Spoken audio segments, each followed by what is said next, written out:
उद्धव ठाकरे आणि राज ठाकरे हे सख्खे चुलत बंधू राजकीयदृष्ट्या एकमेकांना दुरावलेले असले तरी मराठ्याच्या मुद्द्यावर ते दोघंही आज एकच बोली बोलताना पाहायला मिळाले।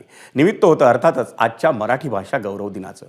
ठाकरे गटाच्या स्थानीय लोकाधिकार समितीच्या वतीनं मरीन लाईन्सच्या बिर्ला मातोश्री सभागृहात आणि राज ठाकरेंच्या महाराष्ट्र नवनिर्माण सेनेच्या वतीनं ठाण्याच्या गावदेवी मैदानात मराठी भाषा गौरव दिनानिमित्त खास सोहळ्यांचं आयोजन करण्यात आलं होतं। या सोहळ्यांमध्ये अनुक्रमे उद्धव ठाकरे आणि राज ठाकरे यांनी मराठीच्या सद्यस्थितीवर भाष्य केले। शिवाजी महाराज की एक वर्षातून एकदाच भाषा दिन करावा का की रोज तो करायला पाहिजे, हा एक मोठा प्रश्न पडलाय।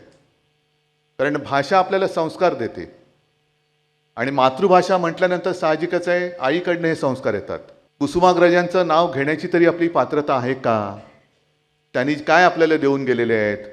त्यांनी जे काय आपल्यासाठी शब्दांचं धन दिलेलं आहे ते नुसतं एक दिवस साजरा करून होणार नाही। ते रोज जर का आपण ते शब्द जर वापरण्याचा प्रयत्न केला, मला असं वाटतं आता बऱ्याच जणांना मराठीचा शब्दकोश हातात ठेवण्याची वेळ आली की मराठी भाषेच्या तुम्हाला जे काय सुचते त्याचा चांगल्या अर्थाचा शब्द काय आहे। कारण वेडवाकडे काही बोललं जातंय। मराठी भाषा दिवस आपण एक दिवस का साजरा करतो महाराष्ट्रामध्ये? खरं तर असा एखादा भाषेचा दिवस मला वाटत नाही दुसऱ्या कुठच्या राज्यांमध्ये कुठे साजरा होत असेल। आपण आपल्या भाषेसाठी हट्ट केला पाहिजे आणि ही मराठी सारखी भाषा मला नाही वाटत इतके संस्कार असलेली एक भाषा।